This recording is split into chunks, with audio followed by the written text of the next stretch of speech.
evening. Welcome to the Thursday, March 20th meeting of the Community Preservation Committee. I'll read the preamble and we'll get going. Pursuant to Chapter 2 of the Acts of 2023, this meeting will be conducted via in-person and via remote means. Specific information and the general guidelines for remote participation by members of the public and or parties with the right and or requirement to attend this meeting can be found on the town's website. For this meeting, members of the public who wish to watch the meeting may do so on their televisions by tuning to Comcast Channel 9, Verizon Channel 26, or online at www.northandovercam.org. Every effort will be made to ensure that the public can adequately access the proceedings in real time via technological means. In the event that we are unable to do so, despite best efforts, we will post on the town website an audio or video recording, transcript, or other comprehensive record of the proceedings as soon as possible after the meeting. If the public would like to participate in the public meeting, please email your questions or comments prior to or during the meeting to cpcemails@northandoverma.gov. The question or comment will be provided to the committee before the meeting or read during the proceedings if received during or shortly before the meeting. Okay. Good evening. So our agenda tonight, after many meetings, many hearings, and talking to people, is to reach a final decision on which ones we will recommend funding for. The spreadsheet I've set out with the listing of the projects will form the basis for this part of the agenda. And what we'll do is we'll go in order on the projects. And what I've basically done is put each project, any conditions. So the conditions part is if a member feels that there's a part of the grant agreement that needs to be conditioned, like some sort of public access, for example, or something like that, we'll write that down, and that'll be part of our statement and a report out. And then we will vote, roll call vote on all of these. And then, as we can adjust the money and so forth. All right. And what I'll do is I'll basically start and say, this is the project, this is the applicant, we want discussion. There may be some that we don't need to discuss and just move straight to a vote. And there may be some we want to have discussion. So I'll allow, for everyone to have their say along the way. Any questions, thoughts, concerns before we get started? Okay, so the first project is the home repair pilot from the Affordable Housing Trust in the amount of $100,000. Any discussion? Where did that one come from? From the Affordable Housing Trust. All I remember was the $200,000. Yeah, where did, that was never on the list. It's posted as 11/24 this morning, so I don't know where. Yeah. We've had the list of project for months. And that was never on the list. I mean, I don't have a problem with it, but it's We haven't even heard from them, right? We did. So to clarify, they did definitely talk about this, because when they came and they said we want $200,000, we said we're obligated to set aside $300,000 for affordable housing, and they talked about this program, and then they amended their application. But they never submitted an application. I mean, they did. It did come in late. So it did come in. but when Okay, John. when So the town manager, when I was chair, the town manager would not accept any late application. And so we're accepting late application. It was never in the package of any of the things we ever got. Right? I mean, Zach, tell me, you had lists. Was that project on the list of anything that we got in the mail? Not. I mean, it's fine that we approve it, but if we're going to bend the rules to do whatever we feel like doing, then just say it. So when did this project come in? So it was discussed But we with didn't have. we didn't have the formal paperwork. I mean, Yeah. It was submitted as $200,000. Yeah. I think the question is, if you look at the $200,000 project for the Affordable Housing Trust, it's an appropriation to the Affordable Housing Trust. Now, it's for an ostensible purpose of Fountain Drive, but the way they wrote it is it could be for anything. So, Well, if you want- let's separate the two things first. So we're talking about the $100,000 for that. So do we have any motion relative to that?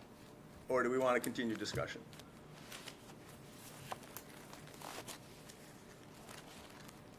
I'm reading it for the first time.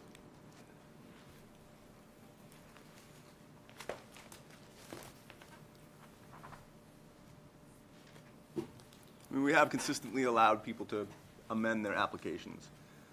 No, the application was never put in as a separate application.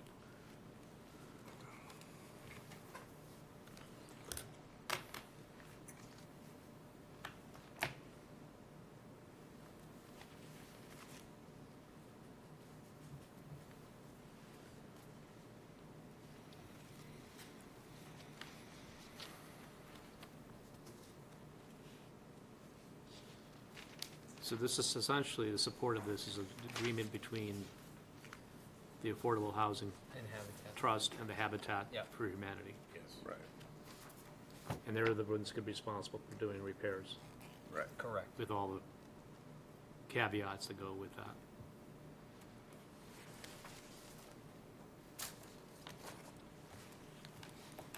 And it's folks that have assets that don't exceed $75,000. And have a household income at or below 60% of the area median.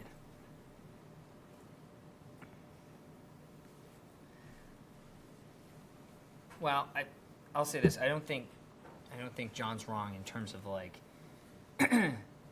I'll speak broadly. Generally, I mean, I think we need folks to. I think we've provided a lot of leeway for a lot of different projects in terms of folks presenting them, changing them.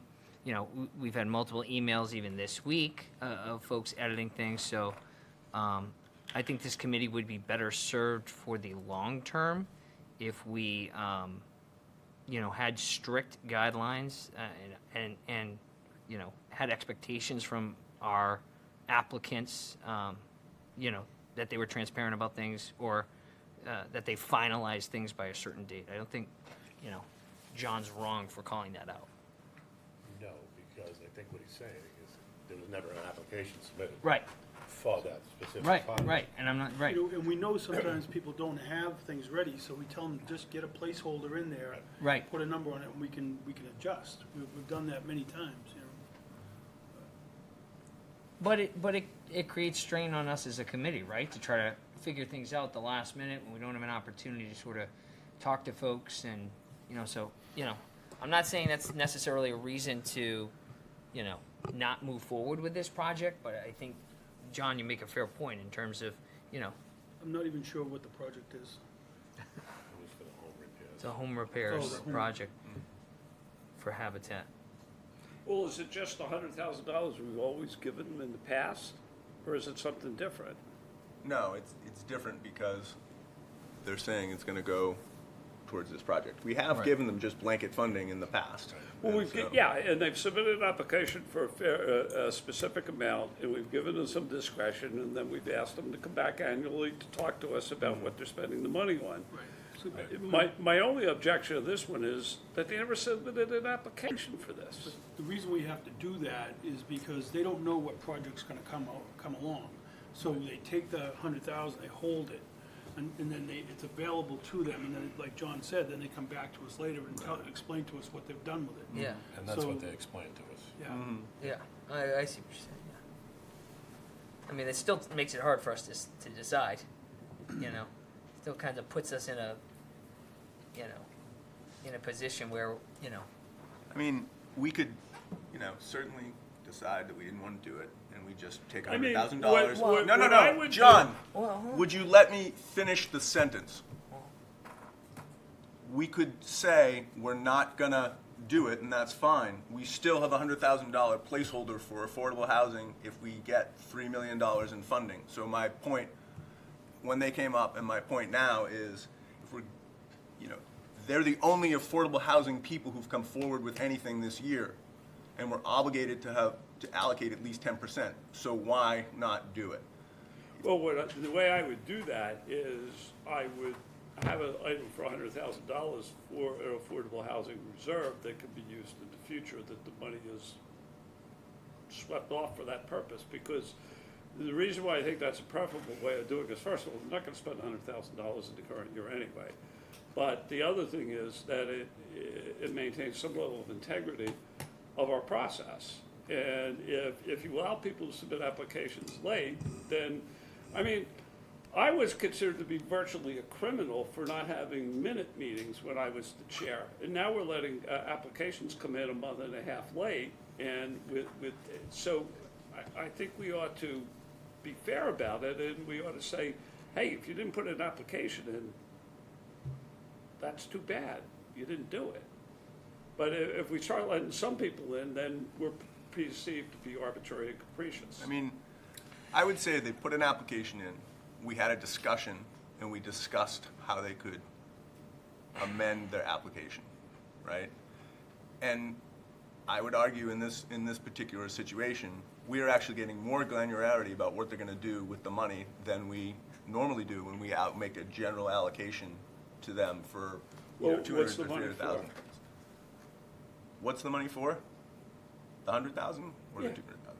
The 100,000 is for the home repair program that they're working with Habitat for Humanity on.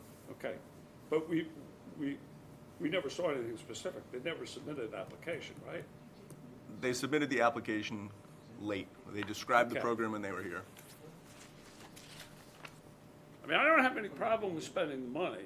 I just have a problem with the process because we have to treat everybody the same.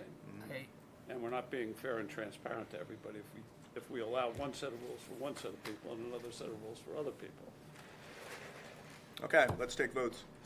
Ron? Yay. Jim? yay. Yay. Yeah. No.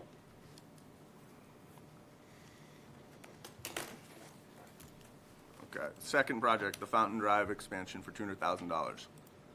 Any discussion? If it's not for Fountain Drive, do we expect them to come back to us and tell us it's going to be for something else? Because the way they I wrote it mean, we can is- put, like I said, if you have a condition, well, raise I- it and say, like- I think if they choose not to use it for Fountain Drive, they should come back to us and tell us. Did they say they met with the neighbors, or they were having a neighbor meeting? I just haven't heard that they met with them, that's why. But that would be a condition I'd want. How far are the Thought they abutters? said they did. How far, Close. neighbors? No, what's the general? I'm learning as I go, so what's the general rule as far as like having a conversation with the neighbors when a project like this does start? I'm not really sure. I forget, there's a certain distance they all get notified. Okay, Yeah. I don't know the answer, Marcia. yeah, because that parcel's like Yeah. right in the middle of the housing authority property, so. Yeah. I can't imagine that abutters would be upset about this. That's why. I mean, this is an improvement of the property, so. any further things? And so I put down as a condition that if the funds are specific to Fountain Drive, and there'll be a report back if they weren't used by that. Any questions? Okay. All right, Ron, what do we, Yay. Yay. Yay. yay? Yes. Yes. Yay. Yes. Okay. All right. Okay, now we're going on to historic preservation. The 1836 Meeting House. The applicant is the Friends of the Meeting House. The amount is $297,000. I thought it was 270. I'm seeing the original application that they, I sent in another memo. Can they send an update with some tweaks Yeah. to the amount? Yeah, I believe so. There was more explanation as to how they discovered the additional rock. Well, we're talking about the process. Here's another example of, we get a letter a couple days before and we want to change, and now we only have a couple days to sort of decide without, you know, having, We can, I mean, we can Having change them the here amount. being queried. We can do whatever. Time out? Yeah. It says 270. Yeah, The that's total what I thought. cost is 297. 27 is being done by fundraising, so it's, the amount is Okay. 270. The amount is still 270, okay. Okay. All right, Yeah. I'll change the amount. so if we were not to approve these funds, what happens to the funds that we approved last year? Can they still use it towards this project? They can, even if they can't complete it, as long as they do it under the guidelines in which we approved it last year? What's the money The- it- approved? So that, Personally, I think they should use the money and get a project manager and get some real yeah, numbers and know what I don't have an issue with the project.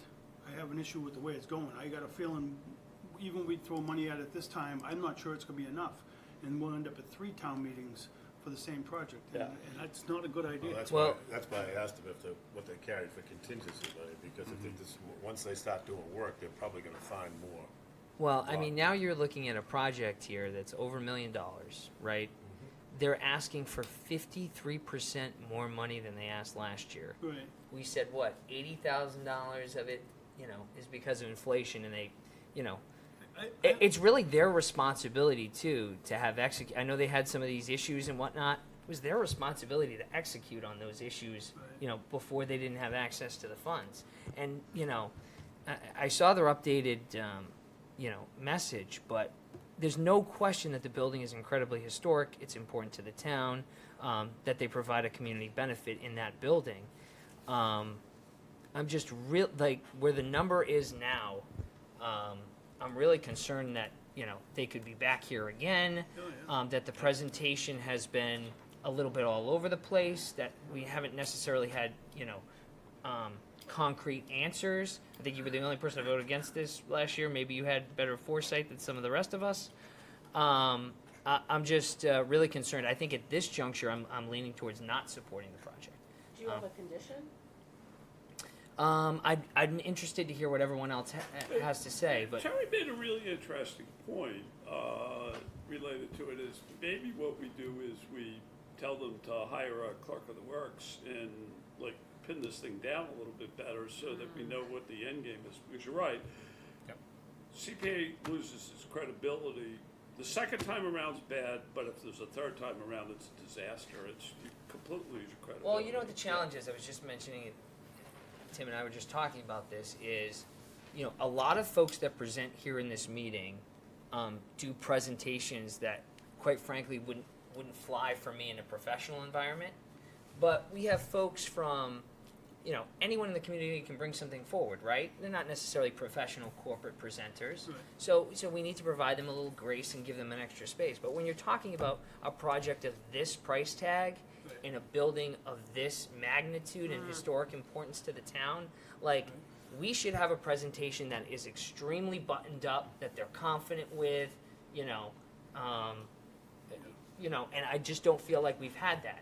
And here we are again discussing. You know, you're right, and I agree with everything you just said, but at the same time, I do want to say how much I appreciate volunteerism. Yeah. Yeah. And somebody giving their best effort, and I'm sure they were, but this is too big for It's too big. somebody who doesn't know the work. And, you know, to get a price from somebody who works on the ground for a job that's gonna be done 200 feet in the air is nowhere near gonna be the same price. And I also understand too, like, this type of work, there's not many people that do it, and it's gonna be a lot more expensive, and those are all challenges too. But, you know, you're gonna come in asking for, you know, a 7-figure amount of money. You know, you better have your I's dotted and your T's crossed, and it doesn't feel like that's the case. Well, that's why you do an intrinsic Yeah. study to actually Right. determine really what all So, the issues So the are. document says But- itself, the but to document get- that just came back with has some words in there that dovetails everything you're saying.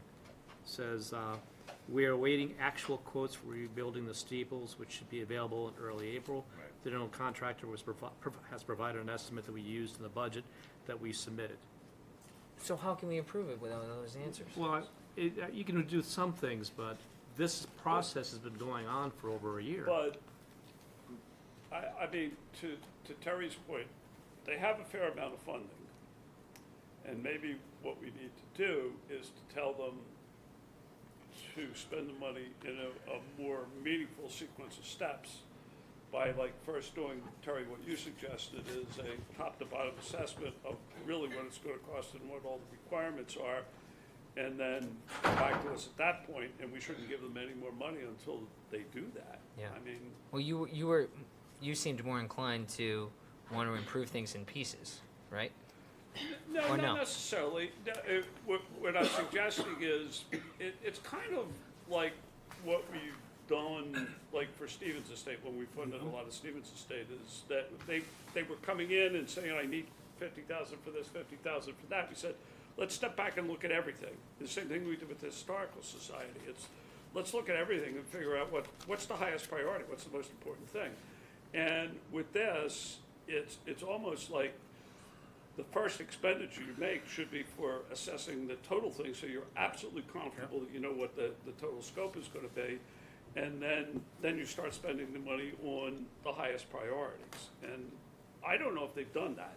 I don't, Terry, what do you think? No, I don't think they have, but if they get somebody to manage this project that has managed projects like this, and they have them come in and do a complete assessment and have him go, or her go out and get great pricing, so that we're gonna feel confident with, and then let's get it done, and get it done once, you know? Yeah, because I believe they'll probably would be back next year for more money. Yeah. I'm curious what your take is, Ron, as our So historic guy. one thing Sorry. that I believe, when I asked this question about what would happen if they didn't get this funding, what I recall is they said they would still be fixing the steeples. Yes. The other projects that they had required funding for in the past, such as the Energy. energy efficiency, the storm windows for the windows would have to be put off. So I think we've got the ability to wait on. And that's the most critical part of the project, is it not? Right, so I think the most Yeah. critical part of the project's gonna get done, and I think, we could ask them to do a more thorough assessment of everything else and come back, with a number that they have confidence in. I would agree with that. So is there enough money in what we give them, 700,000, 600? No, 480. 480? Is there enough money in that, what we already gave them, to kind of get the ball rolling and take things to a certain point? Or, My impression impression that's what was that Ron they just said said. they've got enough money to fix the steeples. Yep. So that, and that was the big concern, is we don't want yeah, to lose those. So I'm not sure if the Spires composite is everything, but it's $284,000, and we gave them 480. Some of that might have already been spent, I'm not sure, but. Yeah, but the point is, there's money there to do what they need. I think somebody suggested last time that they do a town-wide fundraiser, and I'd support that. Yeah, I'd donate to it. I don't think anyone in the town realizes that Right. mark is even under threat, I agree. you know? yeah. I mean, absolutely, we should do this as a community. And I think they would raise a lot more money than they think they would raise. Yeah. Yeah, I mean, just to clarify, because we have put a couple numbers out there. The total project right now, budget is over $1 million. They got 480,000 last year. They're asking for 270 this year. So 327 of sort of their fundraising. Just to have the accounting out there, not any judgment attached to it, just to, so that, there is a mix. It's not all Yeah. ours. Right, We- it definitely raised money. So we need a confident, buttoned-up presentation that says, this handles our needs. In my view. All right, do we have any motions? Motion to deny. Okay. So, did So we is get a it second? yes to Was there a deny? motion? Well, why don't we to just say deny? why don't we just say, to be consistent, we'll say like yay or nay on this Motion project? to approve, Yes. yeah. Yeah, yay or nay on favorable On action. approving it. The motion Yeah. is to approve, yeah. Yeah, Nay. Nay. Nay. nay. Nay. Yeah.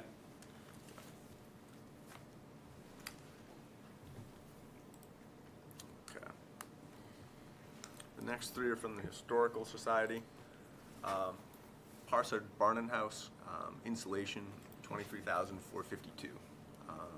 Any questions on that one? No. Okay. We want to move to a vote? Done.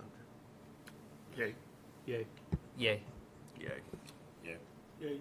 Yay. Yes. I like the yes. Johnson Cottage, insulation from the Historical Society for $31,332. Yay. Yay. Oh, wait. Yay. Can we discuss? Yay. Okay, we're going straight to a vote? Well, I mean, they're essentially the same, Yeah. same project. Yeah, okay. So, yay. Yay. Yes. Yes. Yes. Yes. Okay.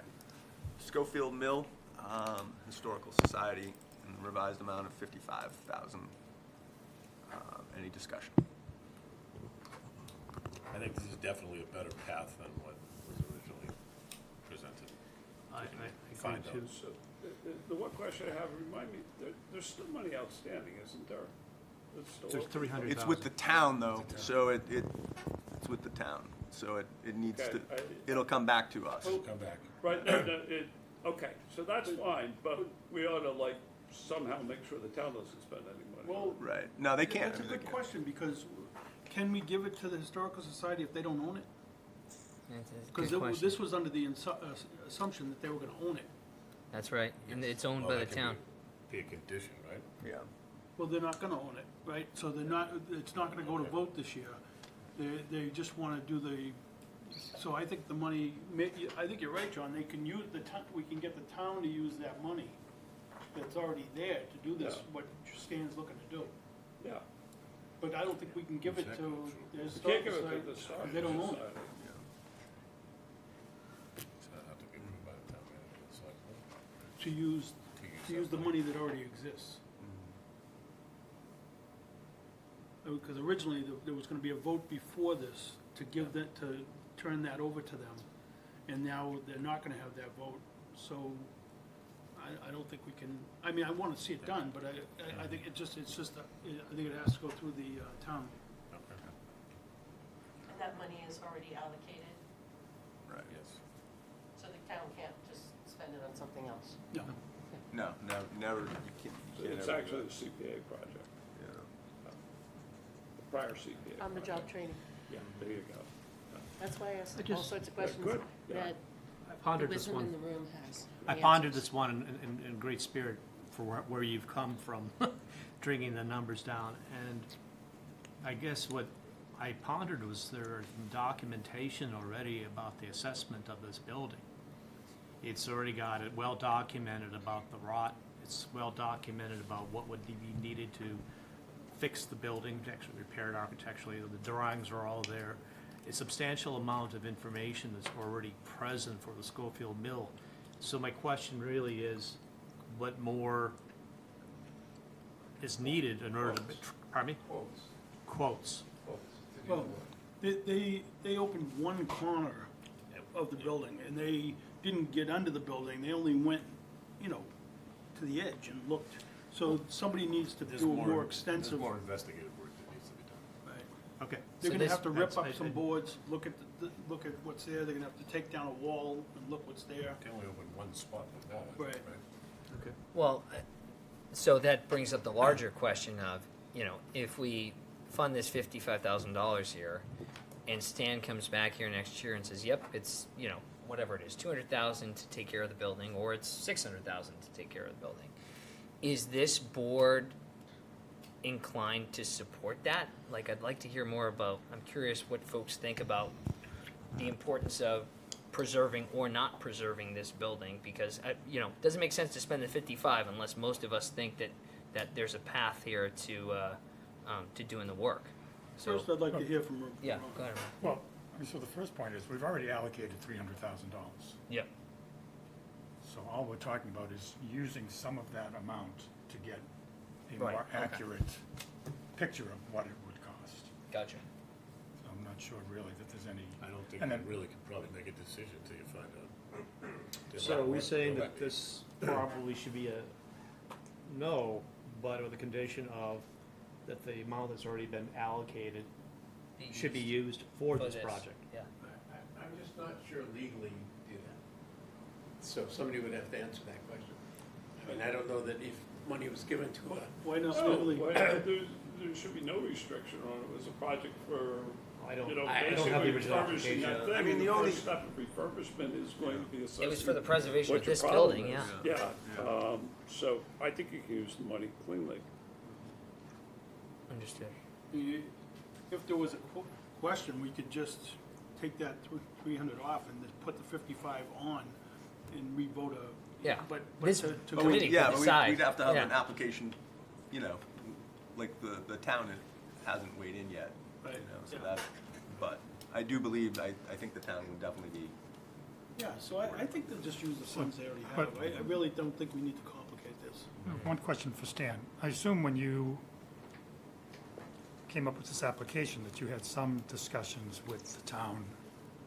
yes, Did the subject of spending the existing amount ever come up? Stan, just come up to the mic. Just come up to the mic. Please. Stan Lippert, 43 Stonecliff Road, representing the North Andover Historical Society. In my discussion with the town manager and others, the thought always was that the town would turn the $200,000 back to the CPA, and that we would submit a separate application for funds. But that would be money that would essentially be, if you will, available. It had already been set aside for Schofield Mill. There was never any thought to try to move that money to the Historical Society from the town. So No, but I'm saying, rather than, when you, was there any consideration about what we're talking about now, which is denying this request and telling the town to spend 55,000 of their, what we've already allocated, to do the same thing that this application is asking for?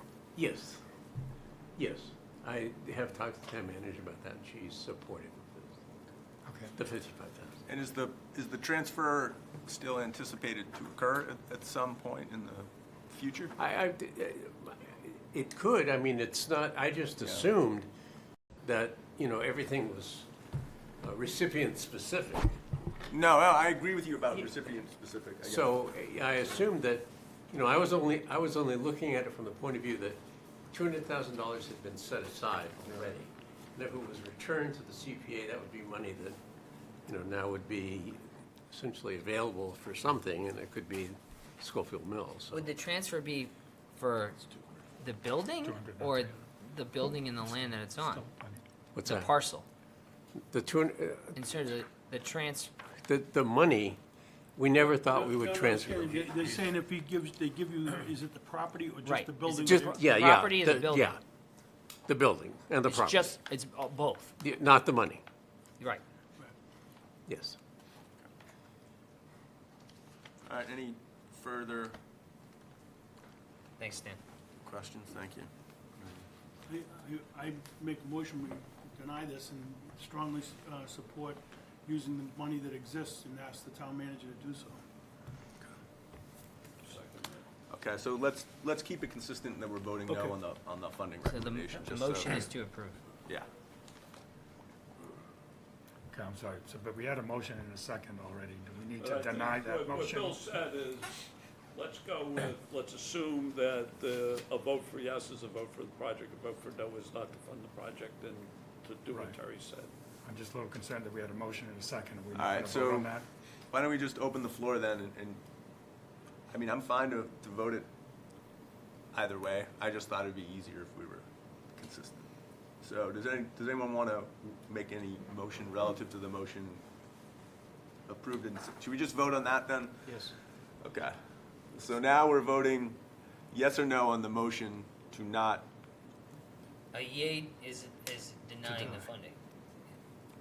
Yeah. That's correct. yeah. Yes, a yea is, Or are we voting on the motion? I hate this stuff. Parliamentary procedure. Yeah. Is there a process where he could Withdraw withdraw his his You motion? could withdraw your motion. Terry, let's just withdraw probably the better motion, he but withdraws only his with the motion, premise understand. that if you vote no, it's associated with using the money that's already there. Yeah. Well, Okay. why can't we do a condition as part of saying no? That's my point. Yeah, That- so that's what yeah. I'm saying here, Bill. Yeah. It's just like all the other ones we were gonna do with a condition. That it's, if the condition is that. And it's a little weird, but Yeah. I think the town would be fine with that. So what happens if you find out you can't use the money? Then what happens?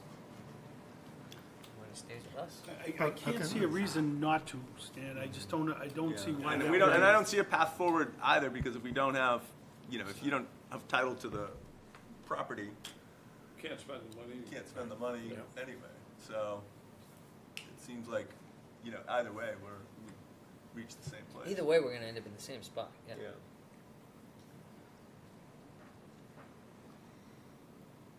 Just saves us a line.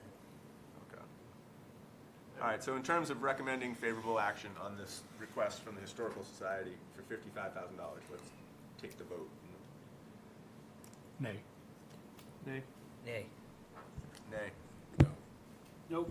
Okay. No. All right. All right, the next one is historical home repairs. The applicant, John, the money would go to the Historical Commission. So, John, if you could step out while we do this one. I won't vote on this, I think, I don't mean to be a pain, but I did read the stuff, and you have to actually physically step out of the room.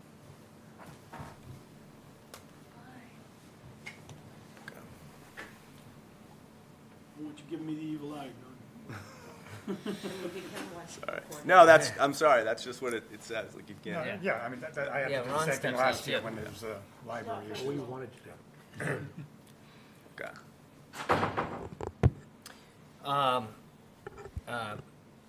Love John, don't like this proposal. I'm inclined not to support it. I don't think we should be giving money to private citizens. I think, We're not, though. isn't that what it is? We give Yes. it to, this is, Well, no, but in the end, it In would the be end, it going ends to up with private the citizens. money This ends is to fund small grants for private citizens. And I appreciate the people that, just private citizens, or is it whoever applies? I appreciate, by the way, It could people. be anybody. So I appreciate folks that, have historic homes and that are dedicated to keeping them that way. I just don't feel like this is something that this committee should do. I really don't like the fact that there's not a contingency in terms of, the homeowner or applicant's income. And I strongly do not support it, I would say. So let me just sort of piggyback on that. We just had a document, it's still draft, I call it draft final, what the hell does that mean? Oxymoron. National, North Andover Historical Preservation Plan. And in there was a spirit of somehow trying to support the history of our buildings, the structures in this town, regardless of who, what, when, where, and how, although they have to be historical. And to that end, you have a plan before us that you want to go out and inventory everything and put maybe things on Macris. I think that's great, and to dovetail to that, you basically tell all these homeowners that we're putting you on the register, you don't have to do anything, but we put it on the register, and oh, by the way, we have a plan, I'm not done that. We have a plan that if you can't afford to do things, we might be able to help you. I too have I don't have any problem giving money to private citizens, but it has to have safeguards, it's got to have real bumpers on this thing. And if anyone has read the Springfield or the Cambridge plans, and it's very much similar, by the way, to what is read relative to the Affordable Housing Trust plan with Habitat for Humanity, it talks about the income levels. That's what it talks about in the Springfield plan for helping out historical preservation of exterior parts of the building. That's what's, pardon me? We could, but, would the Historical Commission be willing to stand up all these guidelines? Again, if you go to the Springfield document, it's pretty clear that, you know, subject to levels of income. I think you'd have to have guidelines. Absolutely, you just can't give Not just 20, leave it open. I'm not gonna give you 25,000. Well, but I think the application does talk to that in terms of, Right, but it doesn't lay out rigid guidelines, no, right? I mean, and we just talked about, ironically, John just talked about how sort of things need to be detailed and done the right way. I mean, we would need a presentation that I feel like truly laid out what the guidelines are, had those safeguards. And even then, I'm not sure I would support it, because I'd like to understand, for those that disagree with me, what is the public access with this? You don't need public access. Because you can just see the You outside? don't need public access according to the Community Preservation Coalition. So even if that's. Bottom line is this, CPA funds may be able to fund a project on private property, but only if the project is advancing a public purpose, thus meaning a couple things here, but one of them being historical exterior, such as a municipality acquiring a deed restriction, which this document that we're talking about from Springfield requires, providing public access to the property, which is one of the elements where there were none before, or, not an and, or some other public benefit recommended by your municipal council. So by having a restriction on that property, meaning that be a degraded kind of thing, in other words, after 3 years, something happens, you owe us that, blah, blah, until it's like after 7 years, you don't owe us anything. But the bottom line is, as long as there's a restriction of some sort in there, you've done your due diligence relative to the CPA. Right, well, whether we can and whether we should, I think, is a conversation. Do you folks think that the average North Andover resident, if they knew that the money from this committee was gonna go to maintain a private home in town, that they would think that's a good use of their taxpayer funds? I think in the limited It's a small scope, amount. I think, limited scope. it's a limited scope. B, if we're gonna say that, you know, if the town is gonna put restrictions in place that say you can't do things, anything you want, you can't buy a certain, you know, you can't buy a replacement window for a house that's got a restriction in a historic area and so forth, and it's contributing to the town, and that We haven't raises the heard any prices of those it. restrictions though, have we? No, I'm saying the restrictions is part of the, that's part of the. I'm just very, this committee has an opportunity to allocate money in a way that can truly have impact on its residents. And I'm just not sure that this does that. I'd like to see our money used in other ways, is kind of how I feel about it.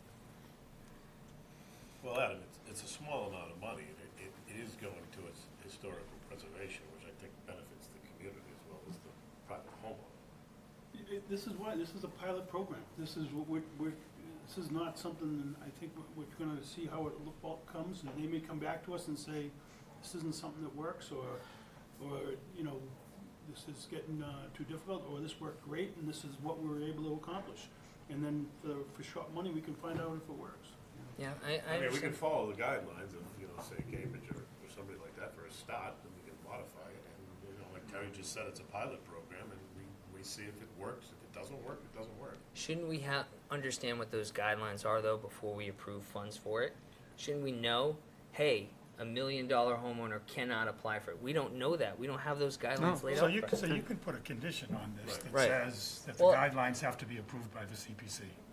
Can I just, But I'd like to Can I see you just- guys do some guidelines.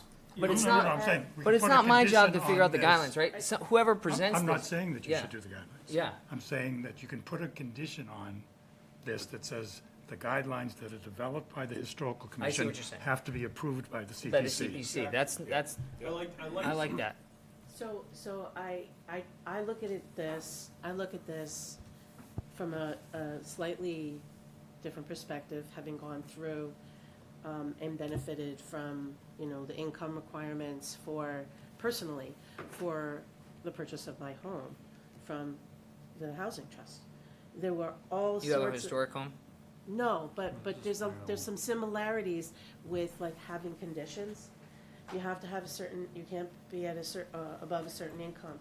You have to be a first-time home buyer. Whatever those conditions are, if we were to approve this pilot project, I think that it would be really important for the conditions to be very specific as to what they need to do to make sure. And to look, I don't think Bread and Roses is the financial, dispenses the money anymore. I think it's a different organization, but there's some very, very clear guidelines that could be really helpful. So if I was somebody that was able to purchase historical home in the town, that could be really meaningful to my experience and make me wanna like open my home, maybe for a home tour, or, to make it more accessible to the public and to create more public good. So, those are my thoughts on that. Do you have any worry, Tim, Ron, others, that,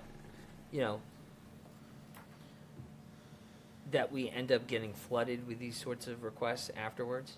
I just, Or whether that's, I just showed you, I think Yeah. it's, first of all, the level of income that is applying for this thing in the Springfield example is so low. is very low, yes. That they would probably let their house go to decay. Right. And that's one of the things the preservation plan says, we don't want that to happen. So if you tell them, we're gonna put your house on the Macris inventory, it's historical, it's great, and by the way, we have this program, might help you out a little bit. There might be a very positive thing there for the benefit for the whole town. Yeah, Yeah. so we could, I agree. Ron, you were saying we could pass guidelines that essentially say, is it your group that would come up with those guidelines? Yes. Your So, group would come up so what I'm with those saying, guidelines? We could approve them? We could approve this. Yep, With the condition that the guidelines developed by the Historical Commission are approved by the require citizens. the approval of the CPC. I think that's very reasonable, yeah. Me too. And would there be like someone submits an application for these funds, for this pilot? Mhm. What would it look like? Like, who would make the decision if they get approved or not? The It would be Historical the Commission. historical commission. Okay. And you would say, But- it's but the only the applica- buildings on The our, application states things like, every application also goes before the CPC.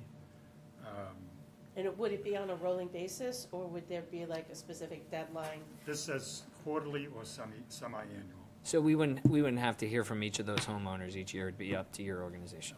That'd be good. And you'd say, it'd just be those houses on the list, we did our inventory and it, right, I'm not talking a lot Can, about. can we Yeah. put in like some type of, if we're gonna do a condition, that like at the end of the pilot time, that there's like an accounting for what worked, like kind of a written debrief on what went well, what was problematic, if this was funded again, what would need to be different? Well, Because they'd it come could back. be Well, really because Ron the would come back. The application calls for semi-annual reporting to the CPC. Excellent. yeah, that's great. Excellent. Okay. All right, so I put down, the condition is that the Historical Commission come back with the guidelines and for CPC approval. And then includes reporting.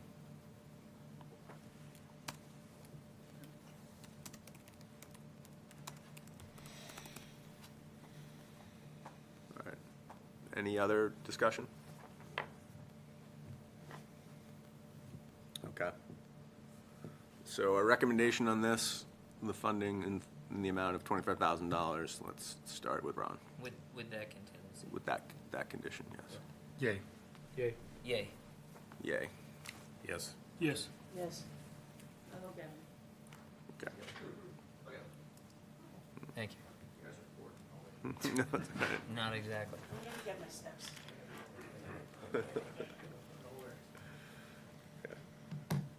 Tell them the result. Yeah. Just leave them hanging until they. Okay.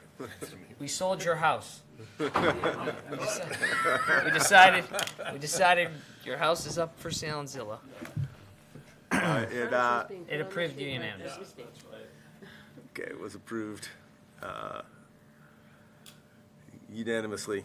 Okay. Next one is Kachikawick Lodge. The applicants are the Masons, and the amount is $30,000 for the roof. Any discussion? Well, one thing I would like, and I know that they said they were willing to do this, but to have a condition that the Joseph N. Herman Youth Center will be allowed access to conduct programs. I think it's 2 days a week, 2 afternoons a week. At least, we should put a Yeah. minimum, At a minimum. least. So, Rick, I talked to Rick Gorman this week, and he said they have not approached him at all about. No, but I talked to him, Oh, you talked to him. yes. Terry did too. Oh, okay. And Well, Terry and I see him quite frequently, so. and they were supportive of that, obviously. I asked them twice, both presentations, if they were supportive of that, and they said yes. Okay. I don't think it's an issue. Okay. And I Okay. believe We Rick, can add that as a the youth contingency. center is obviously overflowing. The expansion hasn't occurred yet, and they are always looking for additional space to run activities and programs. Yeah, he was saying like STEM programs and things like that. But Rick is very specific of the times he Yeah, that absolutely needs it. Yeah. He seemed pretty amenable to yeah, I think they're open to it. And, John, you had a couple other Yeah, conditions. there's a couple other things I think we should do. One is that if they sell the property, we need a clawback of the amount of the money for like a 10-year period. Yes. I think they were Agreed. supportive of that too. Yeah. And they didn't seem to have a problem with that. No. We're No, gonna be there I- forever. I had mentioned that, and he said his mission is to stay there forever. So. Yeah. And the other thing is that I still think Steve Foster should take a look at that property because it's similar to a couple of things we talked about and other things. It's like, is $30,000 just the tip of the iceberg at this place? And like, if we spent $30,000 and then find out that it's gonna cost $200 or $300 to make the place salvageable, Well, we asked him that when he was here, and he claimed that otherwise the building was old but in. well, I'm not gonna rely on his. Yeah. I want an independent assessment, and I think that before we go ahead, I don't mind approving it, but I think we're subject to, Steve Foster's review that the building is in good form. Yeah, I don't know if we wanna So put- how'd that work? We approve this, Yeah. Steve inspects it, And it if says it it's needs in another $50,000 decent order, work. we go ahead. If it's not in decent order, it comes back to us, because Yeah. we don't want to be in a position of finding that $30,000 to replace the roof isn't gonna solve the problems of that place. No, I'm just thinking, what are the logistics here? Does Yeah, that have to I have happen this- before yeah. town meeting? I have I mean, this- preferably it would be before Yeah. town meeting, before it even goes on the warrant. I mean, have the that would be- same, I have the same concerns just from sort of an ownership perspective and how, like, what gives Steve Foster the right to inspect that building? Like, I agree with you, Steve is like a great guy and so forth, but I could, if I were sitting in the town manager's seat, I might be like, I don't want to put my guy in this position where he's making a judgment about a building that we don't own, and possibly sort of influencing something. I do believe Well, the town has a. there's one other twist to it I think we should do, is we should get a right of first refusal to buy the building. I like that. Right of first refusal. Yeah. So, I mean, If they. but I think the quid pro quo there is that we're giving them $30,000 of our money, so we Yeah. have a quasi-ownership interest in the property.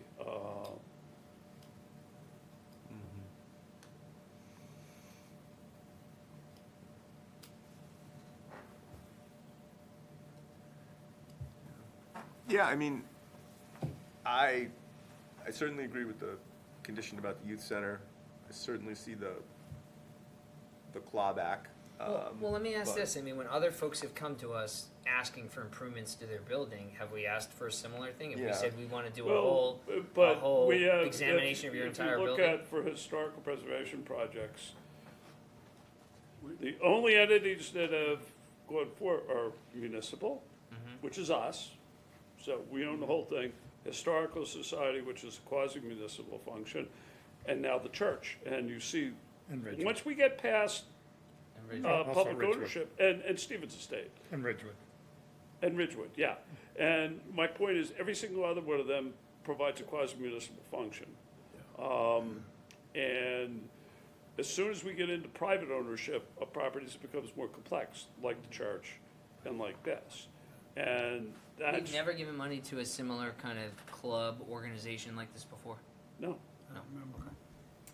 What's Rolling Ridge, is That was a conservation That's, restriction. there was no historical preservation. I mean, Well, it's funny because if you've ever been out there, they have these beautiful fountains that are in deplorable condition, and it would be nice to maintain them, but it's for them, so we've never done that, so, I mean, I would say, like, I agree with everything up and through the ROFO. I just look at it, like, commercially, saying, like, you know, if you get a piece of property and you're giving somebody $30,000, a piece of property that might be worth a couple $100,000, is that sort of a commercially fair thing, and could that put them in sort of a bind? Like, I definitely, if I had a few weeks to think about it, maybe I could get there. I just wonder if that might be sort of, I mean, we haven't asked for a right of first refusal to buy the Historic Society building or anything like that, right? Like, but the circumstance is different, it's a private entity, and the right of first refusal is actually kind of relevant here, because we're asking for the use of that property for the youth center, it's right next to the youth center, so we have an interest in it.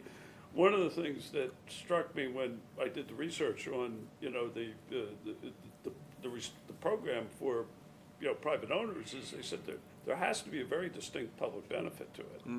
And that's what I'm trying to bring in here, is a distinct public benefit. So that would be allowing the youth center to use the facility a couple times a week. So that is the. That is the public benefit. a public benefit. That is the public benefit. And I'm saying what is the harm of getting a right of first refusal on it when it's a private entity? That's a significant piece of property with that parking lot being a municipal parking lot. They don't own any parking. So Yeah. they have to use the municipal parking for whatever event goes in there. So we got to kind of be careful if what goes in there and what works with the youth center. So we would want to kind of know who's going to be our neighbor over there. So I don't think it's unreasonable to ask first right of refusal. What do they care? They're going to get their money. It's just we're going to get we just guaranteed the last bid. well, I I don't- mean, I don't, like, who's, like, I'm a little confused too. Like, the town's gonna get the right of Yeah, the first town, refusal? it's very similar to like Chapter 61A for open space. Is if you take advantage of Chapter 61A and have a restriction in your real estate taxes, if you sell the property, the town has a right of first refusal on the Well, property. and if we the town bought doesn't three- want it, we don't want it. We won't buy it. And we'll Yeah, no, be I it. mean, You know? I 100%, like, I get kind of where everybody's coming from on this. I just wonder if, like, to me, like, I get all the points about, does the place need more work, but they haven't come to us for more work. They've said, like, they said, we want to replace our roof, it's $30,000. They already have 3 bids, Well, They've that's where I definitely agree with you. done a lot of homework. I think- And I think we'd be fine to say to them, like, hey, we'll, if you came to us again, the next time they showed up, we might say, oh, listen, you gotta go. I mean, do a we're study. asking a Guys, lot. guys, I just wanna look at the organization of the Masons. I believe they're a charity, and I don't know, like, what the IRS rules are for property that they own.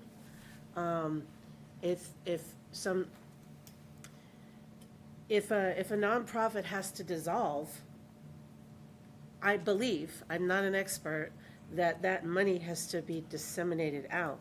So I don't know if we could even do this. It's way above my brain. Well, if that happens, Actually- then we won't have an opportunity. This just protects us in terms of if they just decide to sell it because the organization wants profit. But we are asking a lot from them, right? Like, we're giving this first time $30,000, but what we're getting is the youth center gets to use it twice per week. We're getting, if they decide to sell the building, we potentially have the right of first refusal to purchase it or not purchase it. And then in addition to that, if they do sell the building in the next whatever time frame we decide, 10 years, then we get to claw back our $30,000.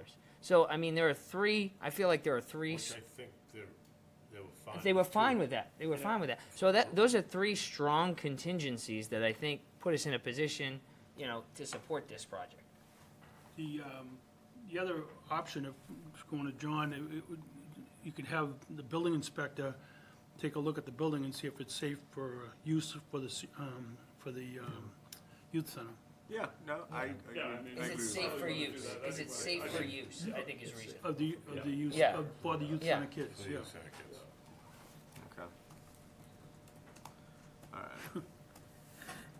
Okay, do we want to have a, so What are the conditions? so right now, so why don't we just, right now I have the condition that the youth center get 2 afternoons per week of use. So we get a clawback within 10 years. And then there's a safety inspection before anything is there. We want to put the I would, ROFO as condition I or would say not? the writ of first refusal, and the town, And the right of first the refusal. town has the option to, first option to purchase the property. Okay. Do we Well, I mean, they're two different things. want? They're two different things. The right of first offer means we get, you know, we get the chance to bid for it first. The right of first refusal means we get to match anybody else. But we also end up in, we also end up in a situation with appraisals. It's exactly analogous to Chapter 61A, because they're getting a financial benefit. In this case, they're getting a financial benefit. All we want is the right to match an offer. Okay. I mean, Should we be more specific in terms of like the youth center's use? Like, can we make it like, you know, pursuant to them coming up with a plan for the youth center to, you know, use the facility for a minimum of 2 days a week? Well, we said That's what I have, Yeah, yeah. for a minimum of 2 days a week. Okay. So, is it 2 afternoons, 2 days? Well, that's what I just I say have 2 days. 2 afternoons. It would be afternoons, I think. Well, let's say So, 2 but- days. I mean, let's, you know, My question let's is give not them too general. flexibility. That's, Right. Do we want a minimum amount Yeah, of hours per maybe we day? just say, put something in it with agreeable to the director at the youth center, I mean, yeah. so that he can give them the exact Well, time. the only problem is that is, I know Yeah, we're not I gonna, don't want it to be, end up being, here. Yeah, it's Here's not- your, it's here's not your a full 1 hour day. slot. right, on right, Monday. that's No, right. no, Terry's exactly right, is you have negotiation, Right. Right. and you decide on what you decide. Right, and pursuant to come whatever to the mutual agreement is agreement with the and youth be done center. with it. Yeah, because they may have functions on certain evenings, and so it would be, you know, it'd be really important for them to come together with some kind of plan. And maybe that's like something that gets reviewed every year, you know? Well, should we see, I don't think we have to overcomplicate this. no, but Yeah. should we, you know, see that or understand what understand that agreement is in place before they get those funds? You know what I mean? We have a grant Yeah, agreement. okay, okay. Okay. All right, so the conditions are then that the youth center get 2 afternoons a week with the satisfaction. I think it is No. reasonable to say, 2 afternoons a week with the satisfaction of the director. I would say, can we say more broadly, you know, comes up with just a plan of, How about mutually agreed? of use, Okay. Like a you know. scheduling plan. you know, whatever the director of the youth center agrees to, pursuant that they can come up with a plan, whatever that plan is. Maybe it's 3 days a week, maybe it's 1 day a week for 3 hours, whatever it is. All right, so the youth center gets a mutually agreed Yes. slot, there's a clawback, there's a safety inspection, and there's a right of first refusal. Okay. All right, I'm just gonna say before we take the vote that I think the ROFR is just a little too far, given the amount of money. So I wanna say I am supportive of the project, but I'm not supportive of that condition, so I'm gonna vote no. Which condition? Of the ROFR, like, I just don't think it's commercially sound, like, I just think $30,000, like, we've definitely given away, we've definitely funded a lot more projects with a lot less public benefit. So that's my position, but I'm not saying anything about it. We're gonna vote on all those conditions, though, so. So let's vote on each of the conditions then. Well, so what I'm saying is, because I don't agree with that condition, I'm gonna vote no. Right, well, what if I agree with you? That's maybe 2 no's, and I'm really in favor of this project. Well, we can vote, we can vote on the project again, can we not? With With less conditions. less conditions. Could we then vote on it? If it ends You up could not make being it, approved? if it gets rejected, you could make a motion of it in a way that you want. Okay. Could do I'm fine that. with that. All right, So Okay. I'll make the motion to approve it with those 4 conditions. okay. Second. so that's the motion? And second. Yeah, and now for approval. Aye. No. Aye. No? Yes. Yes. Yes. Yes. Okay, so it's 6-2, all right. All right, the next one from Ridgewood trustees, $250,000 for the Atkins Gate. I know it was submitted as one application, I broke out I broke it out based on the line items, just, I think that's a good idea, just because.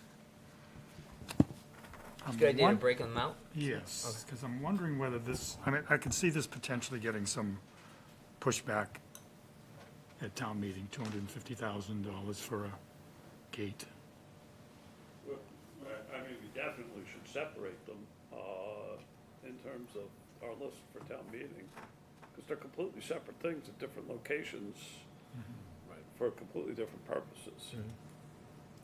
How much money has this committee given the Ridgewood Cemetery all time? So we're between 4 to 5 million, somewhere in there. Yeah, I mean, though, the thing we have to be careful about the burying ground is that the burying ground was originally under the auspices of the church. And it was, and I think the initial project that we did on the burying grounds was at that time. And then Ridgewood, reached an agreement with the church to take over, support and maintenance of, the two old burying grounds. And to say it's a Ridgewood project, I think it's a little bit mistaken because it's supporting historical burying grounds, not the main Ridgewood complex. So to be clear, the question that Adam asked, Ridgewood has received Ridgewood itself has received over Yeah. $4 million. That's all I'm saying. But the money for, But then not the burying included, ground is separate, and we then it's have not included in funded that 4 yeah. million. So, yeah. okay. So, All right, so, Mr. Smolak, would you like to speak? Yes, just for one moment, thank you. And I guess, I just wanted to mention, yes, the town has been generous to Ridgewood in terms of the funding that's been provided. If you break it down over the past, and also, as John had mentioned last time, Ridgewood does perform a public function for the town of North Andover as well. And if you break it down over the 18 years, that funding has been provided. It's been about an average of maybe, if my math is correct, between 220, 230 a year. And otherwise, if the town was in control of that cemetery, it would have that funding option of staffing 3 to 4 people a year, plus 10 seasonal workers as well. So I think the town makes out pretty well with Ridgewood because it's performing that public function. So I just wanted to clarify that item as well. So. So, John, while you're there? Yeah. So, am I right when I saw there's an amendment on this to make it a little safer to come in and out of the, was that part of the plan too? It's not just aesthetics here, right? Right. That's that entrance has become sort of the main avenue or entrance for the cemetery these days through Marble Ridge Road, and so sometimes it's difficult when you have 2 cars coming in opposite directions out of that entrance, especially for someone who isn't aware of the surroundings and is there for the Most of first your time. clients are a little older. Yeah, a little bit. Yeah, Okay. some very old, but it does provide some difficulty. And what we're proposing is just trying to widen the gate entrance a little bit on the existing foundation, maintaining the same architectural and style and so on, but to try to make it a little more safe for those entering and exiting that entrance. So same scope, same dollars, but I think that with a couple of these adjustments for safety purposes, it might be worth pursuing that. Because It's a one-time opportunity to do it. going out on Salem Street is pretty difficult, especially in the afternoons. Right. Let me just clarify, I didn't mean my comment to imply that I don't support this. What I was trying to say that I support, that I think we should have it as 2 separate items, because I think this, like I said, I think this could potentially have some pushback at town meeting. I think it could have some pushback because it's a lot of money for a gate. And I think it could have a lot of pushback because I think these funds could be used in a lot of other places. I think this committee has been extremely generous to the Ridgewood Cemetery, and I can think of a lot of other ways for us to use these funds. I'm not saying my mind can't be changed here, but in this moment, I seem inclined not to support this. So which piece of it?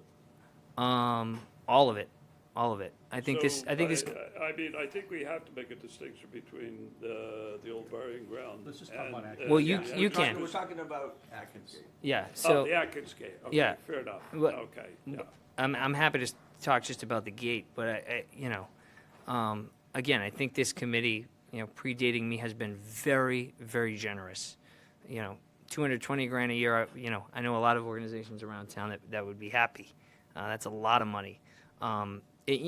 Everything that we consider here impacts everything else. And I know that, and this town, this board can have whatever its priorities are. If we wanted to spend 80% of our money on historic preservation, we could do it, right? We could do it. We could put 10% towards the other two. I just think the way that I am aligned is, projects that I think are going to have a more direct impact on the lives of the people in North Andover. I think a lot of town taxpayers stepping up at town meeting, if they were to hear, if we go line by line, would not be happy to hear that we're spending $250,000 on this entrance for an organization that we've already given over $4 million to. We've been very, very generous to this Ridgewood Cemetery. Right, but they've also been very generous to us. So they are our burial ground. We don't have one. So the town is mandated by law, state law, to have a place to bury people. So if they chose to not be it, we would be forced to go buy land and create our own cemetery. So they're providing a real service to us that we don't have. On top of that, they were gonna run out of space, and we were able to help them with some of the money that we've done to give them more space so that they had more places to bury people. So some of the money was used directly to help the town of North Andover to provide more burial ground. And at some point, they're gonna run out. I don't know when that is, John, if it's projected or not, but at some point, they're gonna run out of space, and we're gonna be in trouble. And that's the point I was trying to make, is that if Ridgewood didn't exist, the town would be assuming the cost of staffing for a cemetery, the 3 or 4, 5 employees, whatever it would take, plus seasonal expenses as well, which would be well in excess of what, if I may finish, in excess of what Ridgewood has already received in funding. And Ridgewood is the trustees are extremely appreciative that this CPC has been providing funding. But I also say that, I could say that we've squeezed every single dollar out of the funding that we've gotten. This town has gotten a great bang for the buck for the cemetery. It's become a National Register property. A lot of folks come through and visit it. And in the other function, in terms of the second old burial ground, we didn't have to take it over. It could have just continued to deteriorate. But because of the experience that we've had with these new projects at Ridgewood, it gave us the ability to sort of staff and to maintain the second burial ground as well. And so I think we certainly are providing a public function, but I think it's more than just dollars and cents here. And so again, let the voters decide if there's a recommendation from the CPC. But this proposal doesn't create more space in Ridgewood Cemetery. It doesn't improve your long-term finances. It's to historically preserve or improve this, at least the part we're talking about, this gate, right? That's what it's about. Does Johnson Cottage create more space when you're providing historic preservation funding? But, listen, I really think, I think we certainly have afforded every opportunity for everybody to get up here, but I kind of wonder about, we didn't invite every single applicant up here. If we have a question, you know what I mean?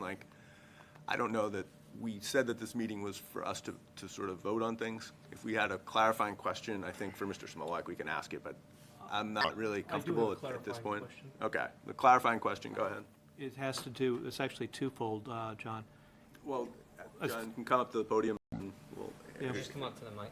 I believe, since we got now a detailed quote from the contractor on this thing, one of the things that stands out is it appears to be some road enhancements, overlay enhancements, fixing the driveways and paving, and that part of the cost is not subject to CPA money and really needs to be excluded from the amount that would be given to you. There's not enough detail in that quote to break it out, but the 100 feet of pavement, it's not a CPA allowed cost. The second question I had for you, sir, is, and John, you guys, it is, if you haven't walked the park, walk. Beautiful, yeah. Yeah. Was any consideration given to bidding the gate, the cost of repairing the gate? No, because of the fact that we've used a contractor that we're very comfortable with, and Joe Pillich is here with me, who does this. Go right ahead. So, Joseph Pellet from Ridgewood Cemetery. So the first piece of your comment, we wanted to give a broad scope so you folks knew exactly what we're doing. That area will get damaged. It's just part of a restoration. And again, any project, if you have a scope of work, you're going to bring excavators in, you're going to bring equipment in. That area is already broken up in some regard, like the pavement is split and uneven. As soon as we put our excavator on that area or the bobcats or any of the other equipment, it needs to be resurfaced. So that, I think, would fall under this project in its entirety. I don't think any part of that scope wouldn't fall under the CPC piece. It just, the way we wrote it, we wanted to make sure that the board knew what they were getting, right? So not just the gates, but part of the overall project. It's almost like we have to put silt socks in on both sides of the wall. Are those part of historic preservation? No, but they're part of the project itself. So I assume that that should be part of the cost, not just each stone or each cut block or gates and things like that. The second part of the question is about cost. So a good example is we know what it costs, unit cost, and I've priced that countless times. I own a pretty reasonably sized development and construction company. A good example is the last wall we built was about $50 a phase foot to build that, and came in at about $250,000 because of the nature of that wall, just by coincidence. I'll pivot to Academy Road. We had multiple contractors in there and got pricing on face footage of stone walls that I suspect there's more than one person on this board is familiar with this pricing. And generally numbers come in north of $100 a foot, usually $200 a foot. So, you know, the pricing that we get is spectacular. You know, we get our stone for free. We store it on site. We go as far as meeting with vendors directly. For instance, last week I was in contact with a quarry in Maine. They were going to come to meet me for dinner and go over pricing. You know, those things save an enormous amount of money. So it's not like a standard Town of North Andover school job where you would send it out to bid. You'd have a plan, a specification. You'd ask 10 people to come in and bid on it. And this is a design build whereby we kind of set the design. We set out a maximum price. If prices come in lower, perhaps like for instance, if we had 8-inch granite top to kind of cover that area. If our prices come in a bit lower, perhaps we default to 10-inch to make it more aesthetically pleasing. Our prices come in better. And those are things where we're open book, so we share those prices with our vendor. And our superintendent is also, Scott Palumbo, if some of you folks know Scott, is incredibly experienced in this as well. So he owned his own restoration company. He still, or up to last year, he did. He sets headstones, he does repairs. He also works with subcontractors all the time. He, in essence, is the boots on the ground who would oversee this and work with the vendor. So our pricing is definitely sharp. It's not an excessive number, if you will. I mean, I would have, like, I want to stay focused on the gate and get through the gate conversation and take the vote. So are there any other questions about the gate? My question. Okay. All right. I would just say, can I just say before the vote, I think there are a lot of organizations in town that would be transformed by $250,000. Give me an example. Any youth sports organization, you Well, know. we can't fund No, youth and sports I organizations. understand that, I but mean, the my money's not completely fungible. I understand that, but there are, this amount of money can go towards a variety of other things here in town. I mean, we're talking about a gate for $250,000. You know, that's what we're talking about. It's not gonna change the finances, excuse me, it's not gonna change the finances of Ridgewood. We've given them over $4 million historically, a ton of money, folks. This is a lot of money to this organization. And it could go, that $4 million could have gone to affordable housing initiatives. It could have gone to open space and trails. It could have gone to parks. It could have gone to a lot of things. I'm not saying it wasn't well spent or that Ridgewood Cemetery isn't an important landmark in town. It is. But this committee has been very, very generous to this landmark. And at some point, you know, when we're talking about 250 grand for a gate, I think we have to say, is this the best use of our funds? More than a gate. So, Yeah, you know, so it's a lot I more than a understand, gate. I understand, but But also, you have to understand that the money is divided into different categories, and that we don't direct people to apply for these CPA applications. Right. Who applies for them, that's what we evaluate for funding them or not. I understand that. And when those folks come and present, I think it's on us to say, okay, well, you know, is this the spot to use the money, or should we wait for a better spot? You know, something, another project to come down the road. I have a question. What's your contingency if we say no? And I'm not sure who would answer, but I am really Sure, curious, so, like, so I'll try to give a broad answer to that and not keep it too narrow. So in essence, what we serve the community, we're the community's burial ground. If we're not there, then the town would have to scramble and create a new burial ground or go elsewhere, right? so are you saying without this money, you're gonna close shop? No, Like, I just- no, so I'm that's trying why I to said I'll give a understand- broad answer, so. For in- this particular project? Right, so in essence, it'll stay and continue to decay if we don't repair it. It's an expenditure that we feel like it needs to be spent. The concern is that it collapses. It's our main access. For So instance, with today we had two. safety and access, Yeah. those are the two key points I that think you're, so. that you're I saying? think, yeah. Okay, thank you.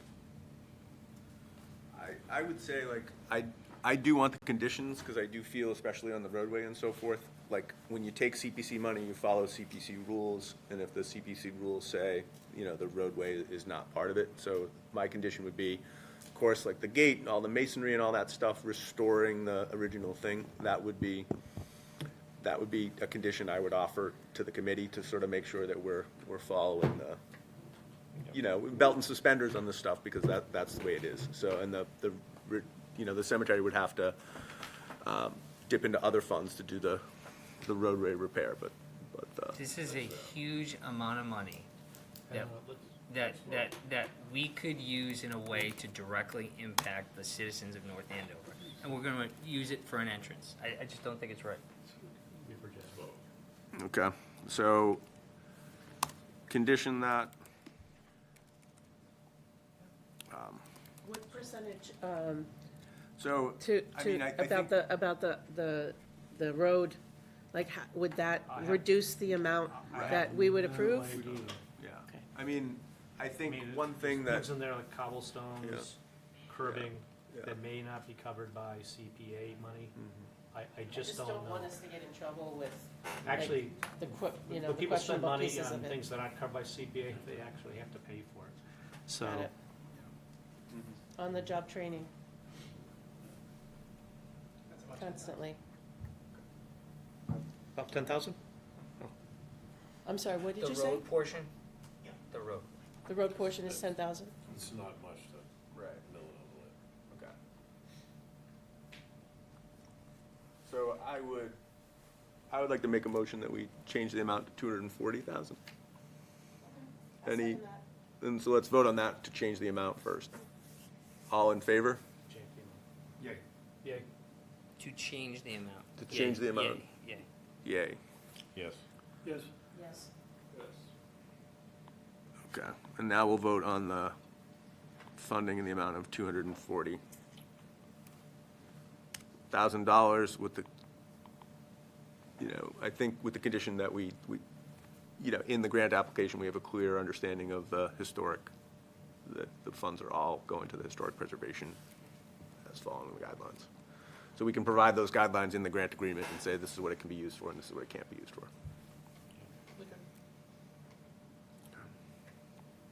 All right, Ron? Yeah. Yes. Yes. No. Yes. Yes. Yes. Yes.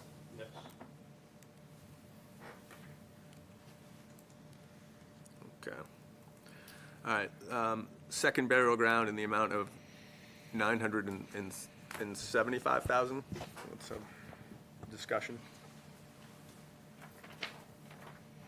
I went through Colonial's quote that was provided to us. It's pretty detailed and clear, I think, in terms of historic preservation and what needs to be done to restore those tombs. There's a decent amount of work to be done there. I think it's significant that we have those tombs restored.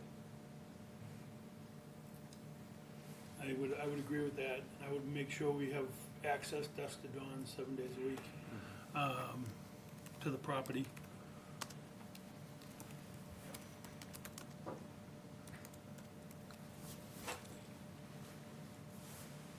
What contingencies would need to be put on here? Not contingencies. I am very Conditions, tired. yeah. Conditions, I'm sorry. Access, I'm dusk to having a dawn, brain- I mean, My brain is not functioning Yeah. properly. I mean, I would like to say that, I understand, all the sort of design build, I understand all that stuff. I just am in the position where I get, where we get a project that's a certain amount of money, and that's what's proposed, it's design build, and then we get the bills for that full amount of money and so forth. And to me, so for example, on a project like the wall, it was kind of like, the wall is 500,000, the invoices add up to 500,000, we're sort of done. And to me, like, even though it's government money, funding this, so I'm a little bit more comfortable with, unit costs and how many hours and so forth, and that to me is something that I would like to see as a condition that hey, listen, if it doesn't cost $975,000 and we know that, then, the money, we wouldn't expend all that money. I mean, Bill, with your experience in the industry, we can put in conditions with, I don't know if it's periodic reviews or some other protocol that you follow. Rick knows this stuff too. I mean, it's like, we can put controls in place, how we manage the money. Some of the stuff might be difficult to do unit price because it's a little unique. It's not something typical that you would see. I mean, I certainly would agree with, periodic reviews of where we are invoicing. Remind me of the timeline for this project? Well, I mean, all the funding comes out, July. all the funding comes out in July, Yep. so people don't start construction until July. Mr. Pellick? I'm not sure if you, this is one of the many ways we could do it, but perhaps we would enter into an AIA contract with the vendor, and that schedule of values isn't specific enough because I haven't vetted it yet, and I always worry about front-loading with the contractor and so on. I would probably flip a lot of those numbers around so they get paid less first, so we get the job done. Being in the business, you know what I mean. So be more than happy to have a condition that we produce the AIA contract, has the scope of work. It may not be a lump sum contract. It more likely than not would be like a blended guaranteed maximum price / something similar, right? So that you folks know you got everything in that scope. If we have to substitute slightly for cost savings, overrun, engineering issues while we're on site, it gives us that ability. But we get the project done, we don't come back to you, we get it done on cost, and I think we'll come out really, really good. I've seen a lot of the work that You can they've do done. multiple lump sums too. You just don't have to have one. You can just break it down into multiple lump sums Fair- and fair enough, percent yeah. billings. Yeah. Yeah, that's fair. Joe, while I got you up there. There's a lot of little things here that sort of like, one of them, John, I think you actually wrote to, it was like pulling teeth, getting a final quote out of Colonial Stone, which again leads to the other question I had on the other one was, aren't there other restorers out there that could do the same work, that we could submit this thing for bid? There's significantly more, and they make the project far more complex. So it's interesting how this project could go from a $975,000 project plus or minus, depending on what additional contributions we do, to, you bring it to an engineering firm, their staff person says, oh, I'd like to do an archaeological study, bring in all these other folks, we need more structural engineers, and next thing you know, it's a $3 or $4 or $5 million price tag. So the way our approach, we know that we can get it done. We know that we won't have to come back to you. We were surprised, to be quite honest, that we even found this. So we did ground. Would you not see that the earthen, So the berm you call? lived I'm here like, my come whole on. life. I bet there's lots of people who've been through there and just didn't know either. So we did ground penetrating radar. We actually brought pictures if you folks want them as part of this, just to kind of for your own information. And we can see where everything is on the ground. But it didn't give us a perspective of the depth until one of our board members was walking once we cleared the debris off on top, and there's holes. And if you put a flashlight in, you can see burials. Okay, so you knew something was there, you just didn't know. Yeah, yeah. The whole 1 acre parcel, we've inventoried most of the burials. Whether they're single burials or, closely grouped, there are some areas where there's more of a larger area of burials compacted or closer together is a nice way to put it. I like the direction that you were going in before, by the way, with the AII document. And this may be a hard sell at the town meeting. It's just that a lot of people have expressed. I think that's absolutely true, but I also think if there's a group of people who are against it, once they realize that the town saves perhaps $1 million a year by us coming to you folks for $200,000 a year, again, to reiterate what John said, Mr. Smolak said, in order for this service in the town to do it, they'd have to pay for that service. They'd have to buy land. They'd have to build a facility. They'd have to staff it with the salesperson. They'd have to have the foreman, all the workers, the equipment. Your point's well taken, because when I went in, I did go through all the CPA monies provided on cemeteries, and in particular as well, trying to isolate tombstones, grave sites, whatever, throughout Massachusetts since the CPA was formed.